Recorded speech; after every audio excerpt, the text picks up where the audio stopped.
Beloved Father, Mother God, we call upon your presence to be with us this day, this moment, filling us with your love, with your light, and with all that you are, knowing that at the core of us, this is all that we are also. And so we open to you in this moment, allowing you to shine in us and through us so that we shine this light out to everybody whose lives we touch out in the world. We are so grateful for all of the beauty and abundance all around us at all times. And we thank you so much for everybody who's here today to join us in this sacred service at this sacred time. Again, we thank you for all that we have and all that we are, and so it is. So it is. So please join me in reading our mission statement, which you can find on the front of your bulletin. Together we say, Unity of Sedona is a spiritual center that integrates the paths of both healing and spirituality to awaken the inner Christ, creating a world of love, peace, joy, and abundance. And now for our sacred reading.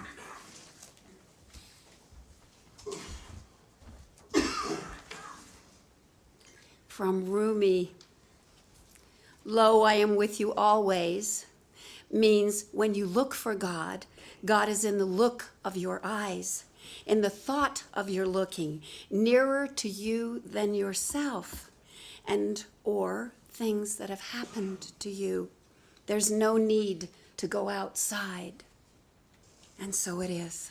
And so it is. And now we will be sharing with you the message of the day.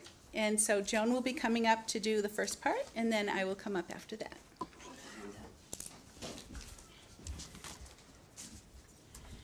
So as you can see, our spiritual leader, Michael Mirdad, is not here today, so Linda May and I are bringing the messages. Today we'll focus on the soul's desire for holy relationships. Linda May will share how the soul recognizes and integrates those divine facets of divine feminine and divine masculine energies, creating holier relationships. And I will begin by sharing our soul and God connections. You know, the soul is sometimes a misunderstood and even neglected part of us because we get so lost in our creation of our stories, our life stories. We imagine that that's all there is, that life is only about what we see with our physical eyes or feel with our senses. Yet when we go looking and we can see and feel the soul's desire for spiritual awareness, God's light shines on those seeming life stories to clarify them. So who are we? In short, we are the extensions of Creator God's love in creation, not just skin and bones. And A Course in Miracles tells us we are the unfolding expressions of Christ consciousness in physical form. In the daily lessons of A Course in Miracles, lesson number 64 says this: let me not forget my function. That hints at the distinctions that are made between the soul's function and the body's function. You know, the body's function is the ego personality of us, and it's a distraction or a temptation to forget what the soul's function is, which is only and has ever only been self-forgiveness, which is our remembrance of our home in the mind of God. This is the soul's longing, to remember our holy God relationship as a living, breathing part of its creation. Yes, indeed. So we are also dispelling the enchantment of our sense of self, actually our vivid imagination. And what's that? Our vivid imagination is that we imagine we are separate from God, that God is somehow out there and we are here, and there's this gulf between us. And that's utterly impossible. if we realize that,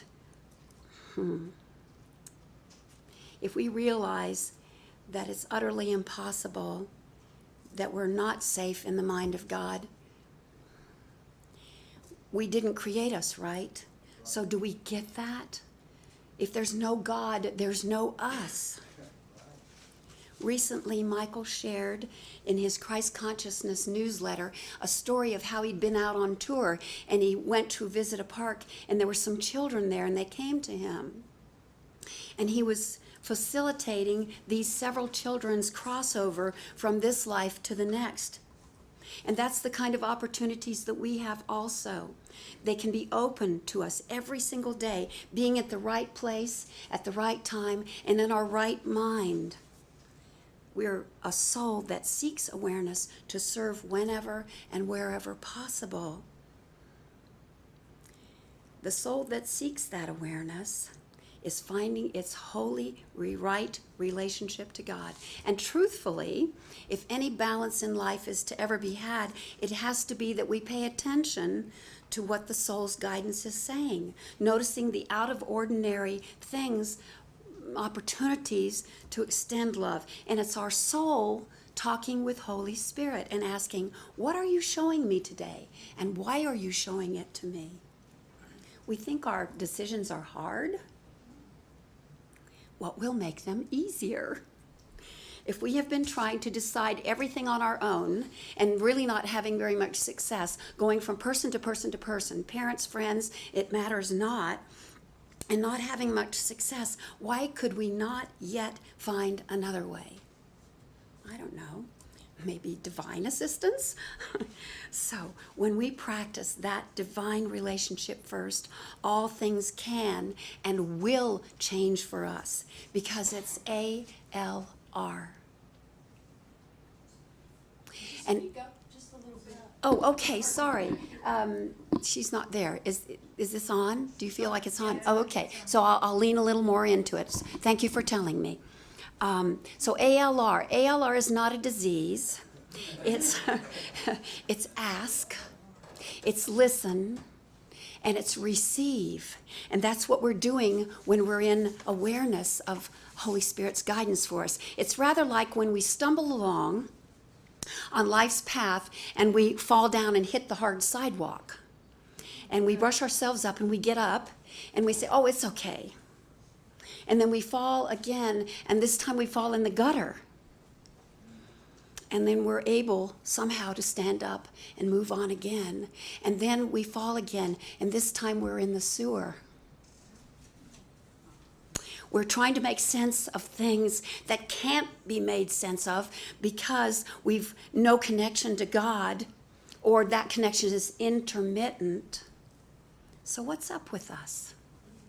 Michael has shared that sometimes we need only look around us to see the state of our lives, to see what's not working. But I'm going to expand on that and say, instead of feeling lost and alone, we can take a gentle sort of curiosity about what's happening and take responsibility for it, because we are the creators of our lives. So if we ask, what have I done? What have I said? What have I been for myself that's brought me to this particular place? And maybe it's not the first time. If we say, isn't it interesting? Here I am again in the same seemingly screwed up situation. Been here, done this, and it's not working. In the beginning of spiritual awakening, we rarely know what's in our best interest. Course in Miracles tells us we don't know at all what's in our best interest. Until we look at it, we don't have a clue. We can't see the consequences. We can't see the ramifications of our actions and reactions. But when we seek that holy relationship with Holy Spirit, the mother aspect, the divine mother, to receive its perfect guidance, and we actually follow it, then we'll know and be doing what's best for us. You know, looking back on my seemingly traumatic and distorted personal relationship experiences in my life, I can see my soul was actually working with Holy Spirit. Yes, I had a very strong connection to Holy Spirit because I would pray and ask for guidance, but I seemed still to be doing really insane things. So, those patterns that I had in my life were being corrected with Holy Spirit's help. My ego personality was unraveling my self-experience of a lack of self-worth and codependence. Now, in and of themselves, they were lessons, and yes, there is much happiness after codependence. This I have found. I'm really happy about that. But what was happening? In point of fact, I was choosing to let go of all the unlike God bits and pieces of me. And there are no magic wands to boink us on the head. And I actually have a magic wand that I was going to bring, and I didn't. But it's just a piece of plastic, and it has a light on the end of it. And you can just go around boinking things. But it's not going to do you any good, right? It makes you feel good, yeah, for a moment. So what was happening? I was undoing all those facets of me that needed to change. And what did they do? All those experiences anchored me in the security of knowing who I am and who I've always been. And each day I find is a beautiful kind of challenge to bring more love into my life. You know, often we look around and we compare ourselves to others and try to get an idea of what might be right for us. We go from person to person instead of just seeing the goodness resides within us. And it's always been there. We are the source of our own soul's perfection in God's will. And the truth is, comparing us is not only useless, it's hurtful, because what might be right for me may not be right for you, and what's right for you may not be right for me. So comparing notes is not always going to help us. So what is God's will? A Course in Miracles tells us in Lesson 101, God's will for me is perfect happiness, not illness, not loneliness, not brokenness, and certainly not insanity. The thing that might be difficult for us to grasp and hold on to is that we will first do away with all that isn't godlike. And it's the yucky, icky, miserly, miserable parts of us, because God brings us to our soul's purpose, perfect happiness. When we recognize alone, I cannot undo my screwed-up-ed-ness. I love that word. But God can undo and unscrew and unravel my life in all its lack of clarity and its misunderstandings. We find the kingdom of heaven is nowhere but within us. You know, the Gospel of Thomas tells us, lift a stone and God is there. It's where the ego tells us there is only darkness and lack and fear. The soul opens us up to the light of the Holy Spirit's knowing we are pure, we are holy gods. You know, I love how God is in the details, how science is used to create those analogies that show us the intimate nature of our spiritual nature. There was a time when my ego thought I wanted to be a scientist because I loved the kind of logic of it. But my soul taught me to magnify my human logic and bring it into alignment with God's logical light. So here's an example of what I mean and how we can look at it symbolically. In scientific terms, there are three main characteristics of light, and they are reflection, refraction, and absorption. Now the first one, reflection. Reflection is the ability of light to deflect, to give back, or to give away. And when we reflect the purity of God's divine light, we're deflecting or mirroring that light that we possess already. The greater the light we seek to mirror, the more we're reflecting our true selves. Next is refraction.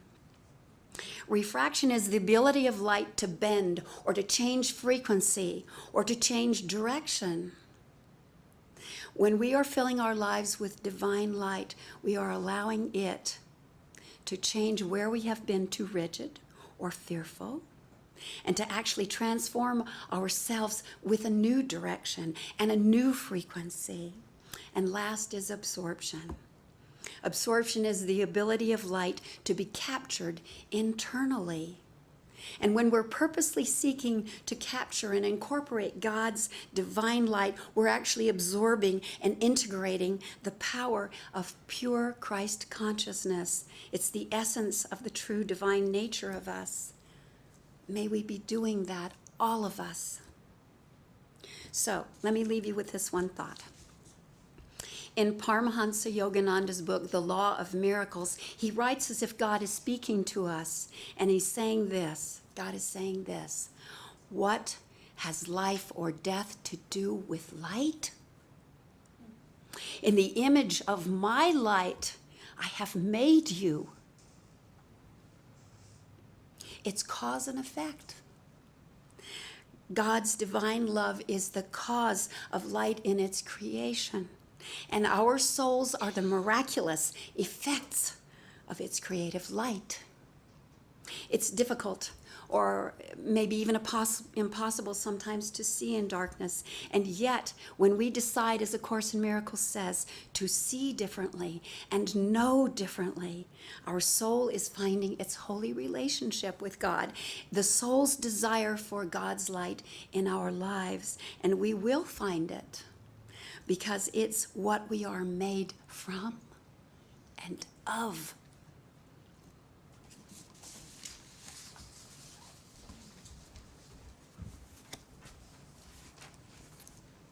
So Joan just talked to us about how to be and the necessity of being in holy relationship with God.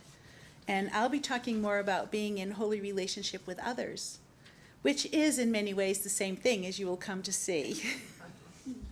We recently celebrated Beltane. How many came to Beltane? That was fun, wasn't it? It's a pagan holiday that celebrates the time when spring starts turning towards summer.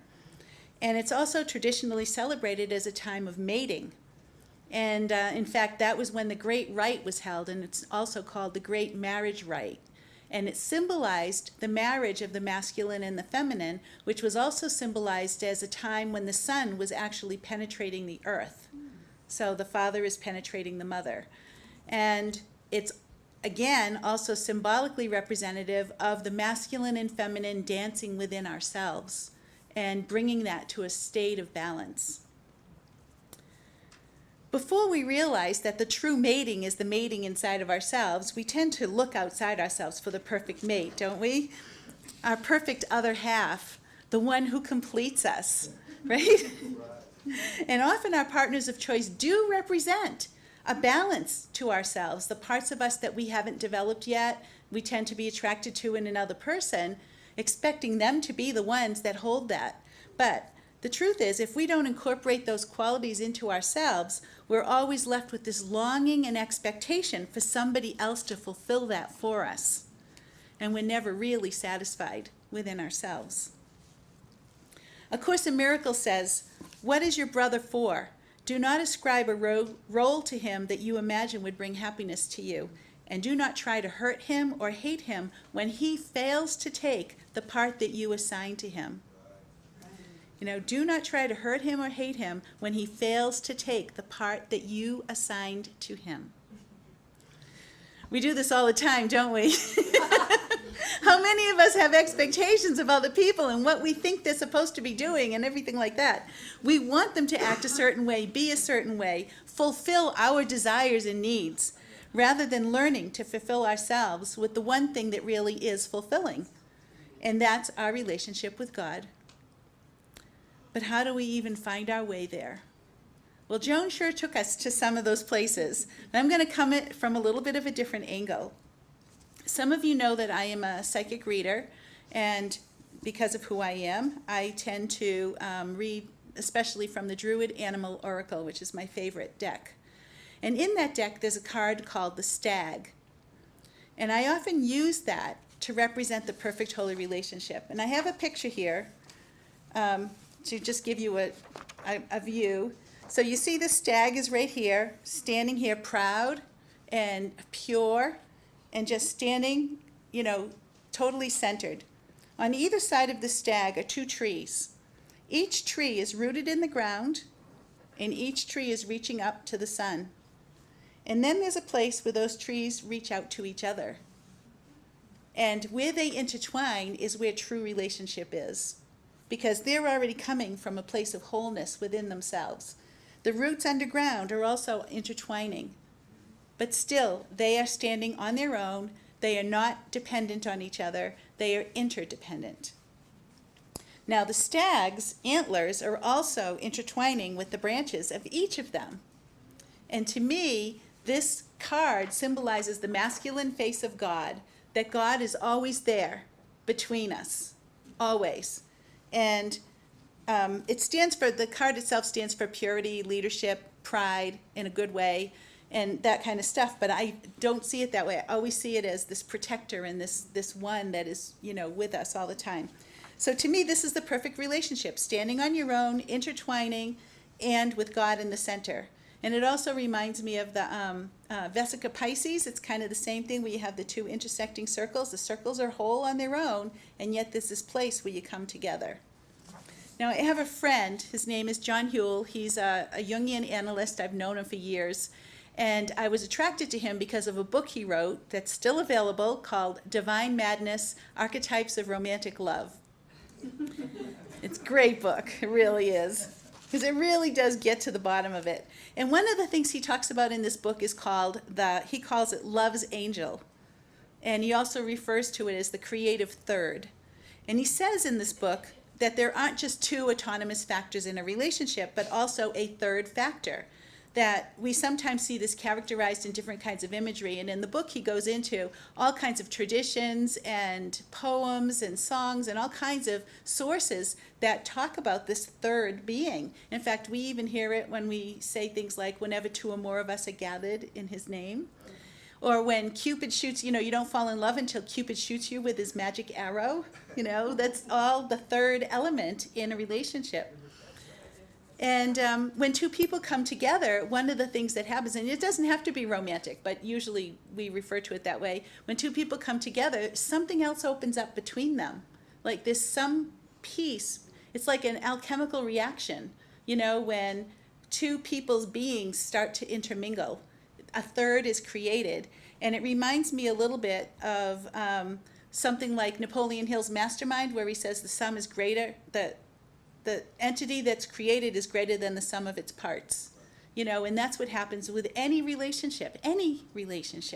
We become a we, not just a me.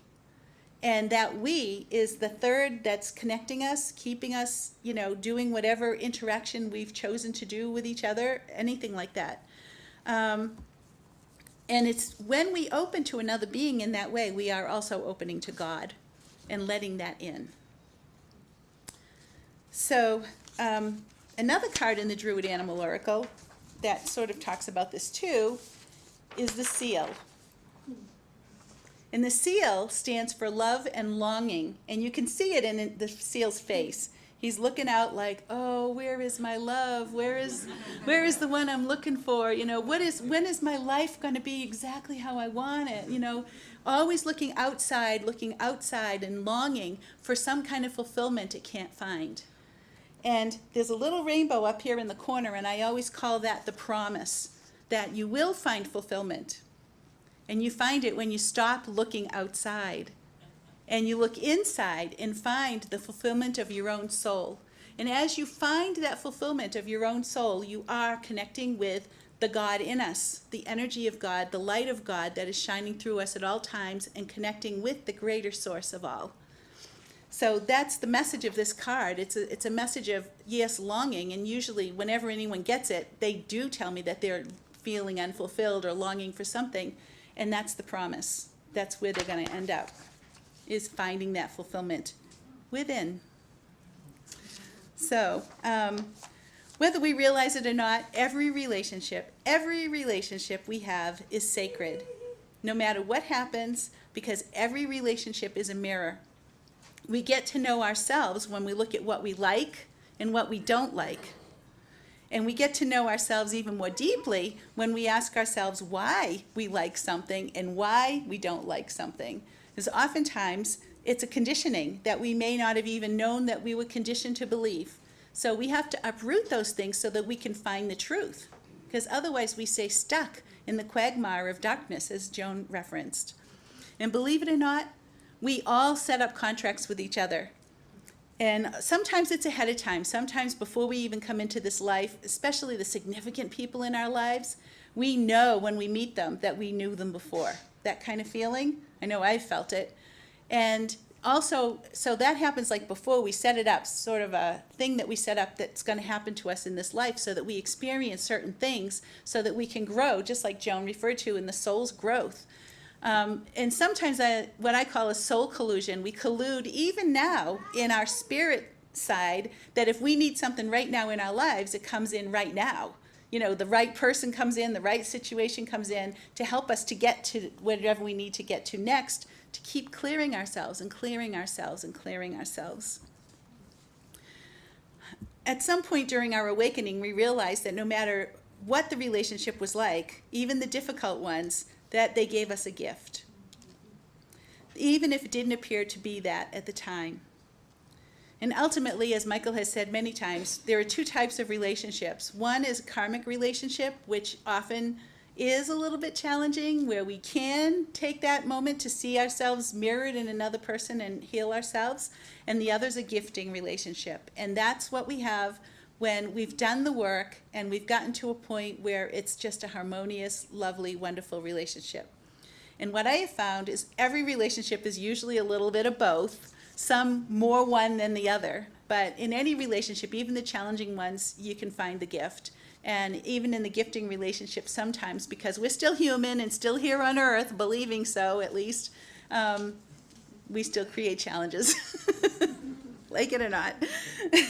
However, the healthier we are, the more work we do on ourselves, the more likely we are to attract more of the gifting kind of relationship. In the heart of A Course in Miracles, we learn that, quote, "We are here to create holy relationships and only holy relationships with all beings, and we will continue to incarnate until this goal is accomplished." So how do we do that? As I've mentioned, and as Joan mentioned, it's by learning and healing. It's always by learning and healing. Everything else in our lives is for that purpose. Our work, our spouses, our children, our pets, it doesn't matter. It's all there for us to learn and heal and grow and come back to who we really are. So it's, we look to what's going on around us and look at the mirror that it's showing us. What's being reflected back to us? What triggers us? We all have triggers. And when we get a trigger, that is basically something that's keeping us from the light that we need to look at, which is why it's coming up. And as we look at it, then we are opening again to that light, letting that clear away and healing it and surrendering it. What do we love? The love is leading us to the light. And we need to integrate and live from there as much as possible. Follow your bliss, follow your heart. We hear these sayings all the time, but it's true. It's like anything that is making you feel good is in a positive, healthy way, is what you hang on to, because that's leading you right where you want to go. It is. And as we do all of this, as we integrate and live from these places, we do find ourselves forgiving others a lot more easily and forgiving ourselves. And Joan had mentioned at the very beginning of her talk that was a key to all of this. The Heart of A Course in Miracles goes on to say, all relationships are either an opportunity to forgive or to extend forgiveness that we already have accomplished. Most of the time when we have issues with others, it has to do with issues we have with ourselves. a lot of times we don't want to believe that. When we're angry with others, we're usually also really angry with ourselves for some reason. We need to root these things out, and as we do so, a wonderful thing happens. We find ourselves falling in love with ourselves. We start caring for ourselves more. We start doing things for our own good more and more. And this is where it really begins. Because as we fall in love with ourselves, we are connecting more and more to the love of God and allowing that in. We're balancing that masculine and feminine within ourselves, just as I mentioned when I spoke about Beltane. But even more importantly, we start seeing the love of God because we feel it within ourselves. We start seeing it mirrored in the eyes of everyone we look at. We see the love of God in them too. And that's the beginning of our holy relationships. Loving ourselves does take practice, though. How many of us beat ourselves up for the smallest imperfection, judging ourselves more harshly than we ever even judged somebody else? How many of us have trouble forgiving ourselves for indiscretions or mistakes? You know, when the real thing that we need to do in that moment is say, oops, and choose again. No, I mean, the patterns that Joan talked about, they come up, but when we recognize them, we can do something about it. So I like to remind myself all the time that none of us are perfect as human beings. We wouldn't be here if we were. We still have things to learn, and we're all working on that. So it is important to forgive ourselves and to forgive others, no matter what, and clear all of those imperfections so that we really do come closer and closer to living in the real perfection of God, which is who we really are. And as we heal, we begin to be that vibration of love, and every relationship becomes a holy relationship, every relationship. And as we share our energy, we're blessing others as well as ourselves. We realize that we're led and guided, as Joan says, to situations where our presence is making a difference for others, whether we realize it or not. Oftentimes, I know I've been led to places and I'm like, what am I doing here? And I realize that I'm there to shed light. You know, that's the only reason. And I don't even have to be aware that I'm doing it. It just happens, you know, and that's great. So we all do that. We all have that effect if we're turned on to it. So as we realize this, every bit of healing and loving that we do affects all of consciousness in a way that will shift reality for all of humanity. And the truth, that's really the truth. I know I studied some, I don't remember who it was, but I remember studying something where they had vibrations for each of the emotions. David Hawkins. And at the top level, the love, the pure love that I'm talking about, actually you can have, like, say for a count, I don't remember the exact numbers, but like say 20 ounces of that or whatever equals 200,000 tons of the hate and anger. So it just negates it. It just wipes it out. So it doesn't take a lot of us to do this as long as we're coming from a loving place. So that's great. You know, we really can change the world. We really can. And within these holy relationships, we are the light of the world. And I thank you all for helping in that. Yeah. Okay, so now what we're going to do is go into our little meditation. So feel yourself becoming centered. Take a few breaths. And as you breathe in, say, I am. And as you breathe out, at peace. I am at peace. I am at peace.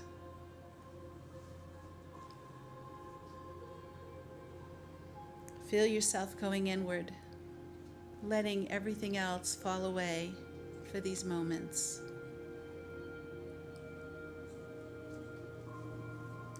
And from this inner place, visualize yourself somewhere in nature, a place that you love.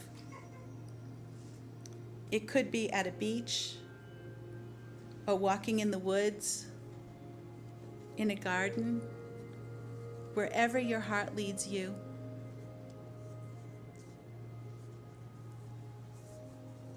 As you walk along, just notice the noises, the scents, the sights, everything around you, how beautiful it is, and how peaceful you feel. And as you walk along, you see somebody walking towards you in the distance.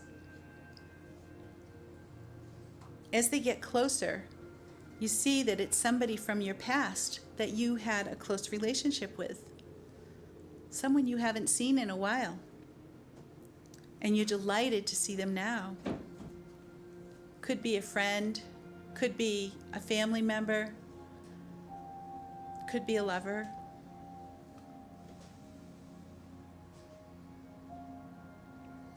You both speed up when you recognize each other. And as you do so, you come together in a warm embrace.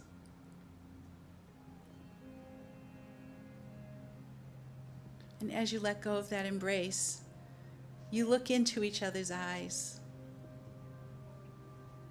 And as you do, you feel the warmth of affection flooding through you. That dear love that's always been there, even when the person wasn't. You soak that feeling in and you let it fill you. And you realize this is the third of you. Your connection to God is between you and joining you. And you just drink it in. You both do. Such joy, such happiness.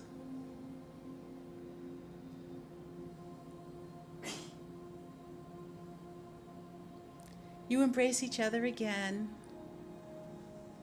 with that loving glance into each other's eyes once more as you go on your way.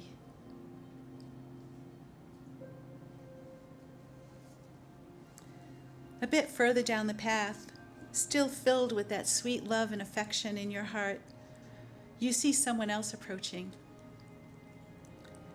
And this person is also someone from your past. Somebody that you did not get along with very well.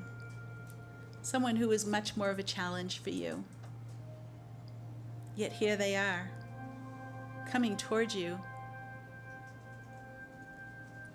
You notice that you're still feeling the vestiges of affection from your last encounter, which softens the challenges that you do remember. You greet each other, somewhat stiltedly, maybe a quick hello.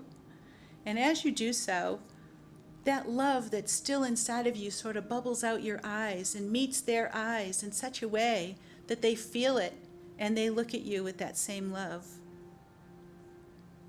And you realize that you feel something new and that the past is past and this is a new moment. And before you is a holy child of God. You sort of smile and they smile back as they continue on their way, knowing something significant has just healed.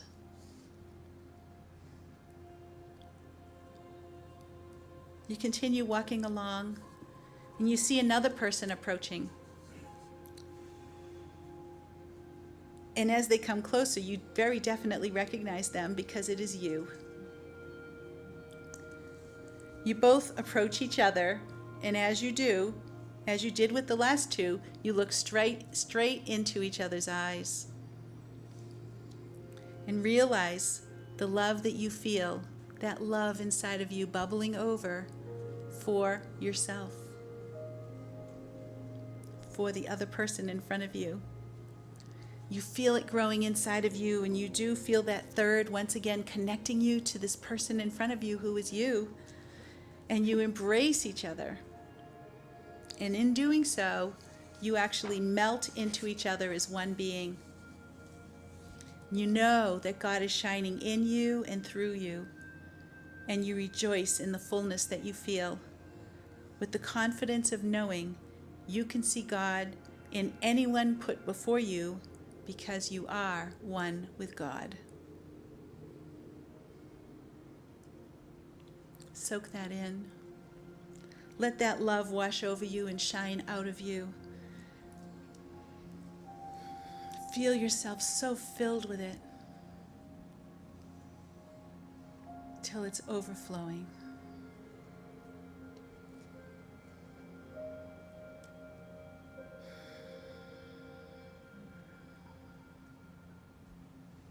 Take a few final breaths and slowly return your attention to the room, still filled with that wondrous presence. Keep your eyes closed a few minutes longer as you move your fingers and toes, reorienting, slowly stretching into this moment, and still retaining that wonderful connection.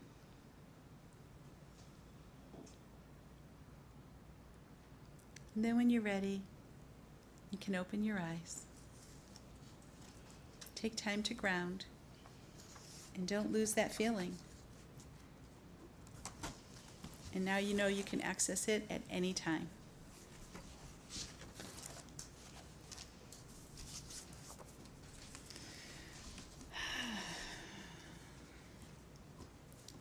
So, the service is about over, and we'll be doing our closing song and our closing prayer.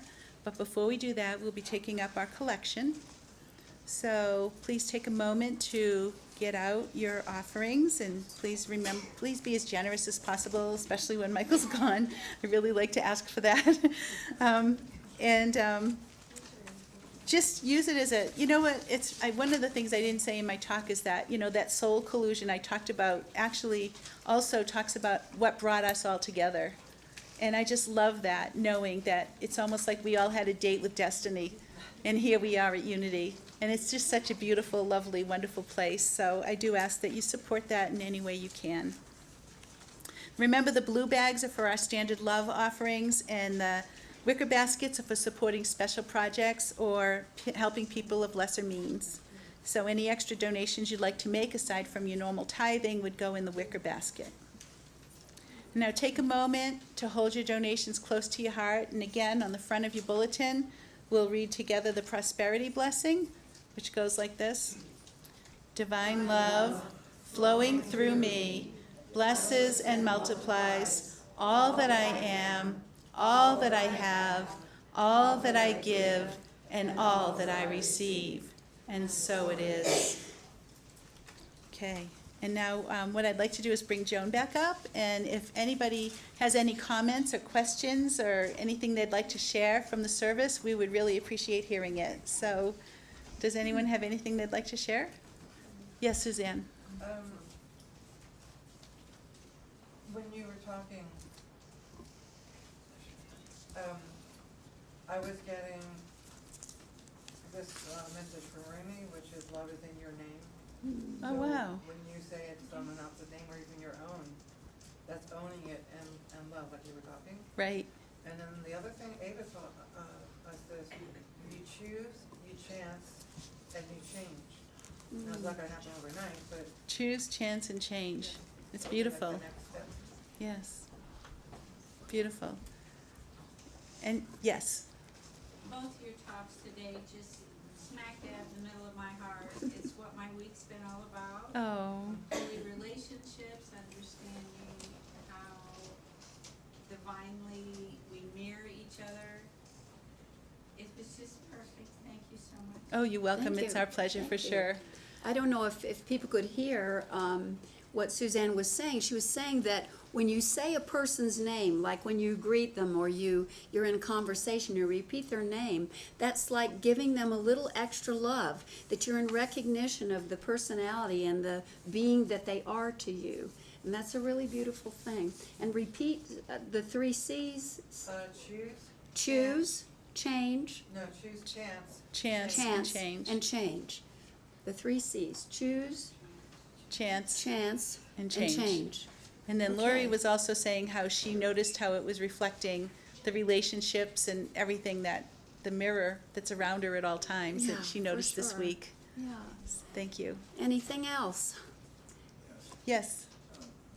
In the meditation, a little bit unusual, but that the being of light represented my soul, and I know that I'm chronologically I'm in attunement with my soul, and just presenting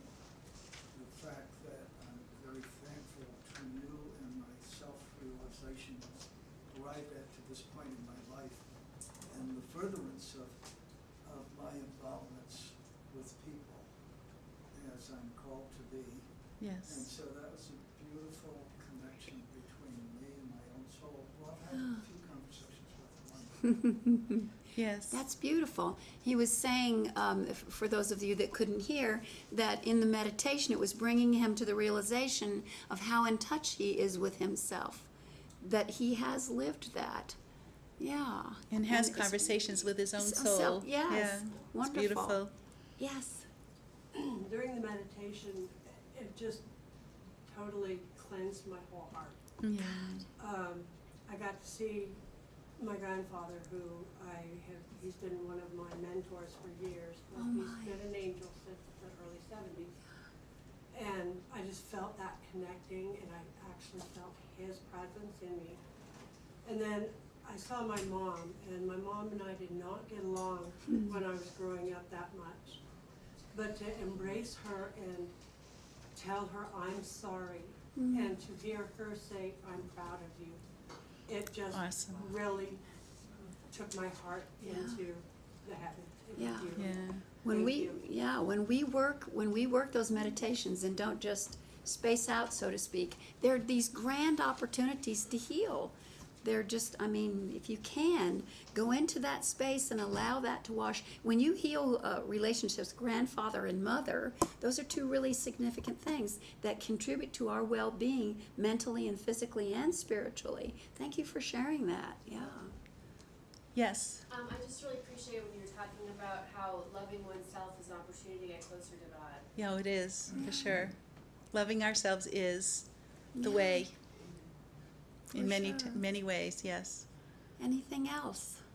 Yes. Yeah, in the meditation also, many people, as we were walking along, but I was actually, because I love the red rocks, I was sitting next to the red rocks. I really was not walking along the path. which Yeah. was okay. Mm. But my dear father, who's, I was very close to, very calm, he came with my mother. And I just, you know, that was one of the people on the path. And we both embraced. I told my mother even more that I loved her, because I think they didn't say too much in my life, but I knew they did love me. Right. Yes. And then, a very dear brother, my youngest brother, who died only when he was 38, and he had 2 boys. I thanked him for all the love that he had given to his wife and to the 2 children. They were only 4 and 6, 4 and 8. And, you know, we just hugged each other for a long time. And then 2 friends I knew for 30 years. One was a German lady, and we're very close. Another lady I knew from the time we were after 8th grade. They came along too, and we just hugged each other. Beautiful. So you met a lot of people from your past that Yes. just reaffirmed that love. That's wonderful. And just one brother who I wasn't really close to, I felt that he had done something that I think I had forgiven him in the past, something that wasn't right, but I forgave him. So it totally And shifted. then we hugged each other. That's awesome. Very How nice. Beautiful, beautiful. And Kim. I just want to say, dynamic duo. Thank you. We appreciate that dynamic duo that we are. there we are. We didn't know who we were, and now we know. Yeah, we are enough in sync with one another to bring out the most beautiful facets of each other's personality, and it's a lovely opportunity that we really appreciate. We And do. it is really interesting too, as we've said before, because we really approach everything so differently, and yet there's a place where we come together, and that's that third. Yeah, You it know, really directing is. and guiding Yeah. our talks. For sure. So, All right. okay, we are moving into the last part of our service, and before we sing our closing song, because we are being filmed right now, we're going to do our closing prayer, and then after the prayer, we'll sing our closing song. Okay? So, the way this works is a call and response, so I'll say the first line and then you respond to me, and it's on the front of your bulletins again. So the first part I say, and the second part you say, okay? The light of God surrounds us. We are the light of God. The love of God enfolds us. We are the love of God. The power of God protects us. We are the power of God. And the presence of God watches over us. We are the presence of God. Wherever we are, God is, I am, we are, and so it is. Okay, and now and I'd like to say goodbye to everybody watching. Thank you so much. Blessings to you all.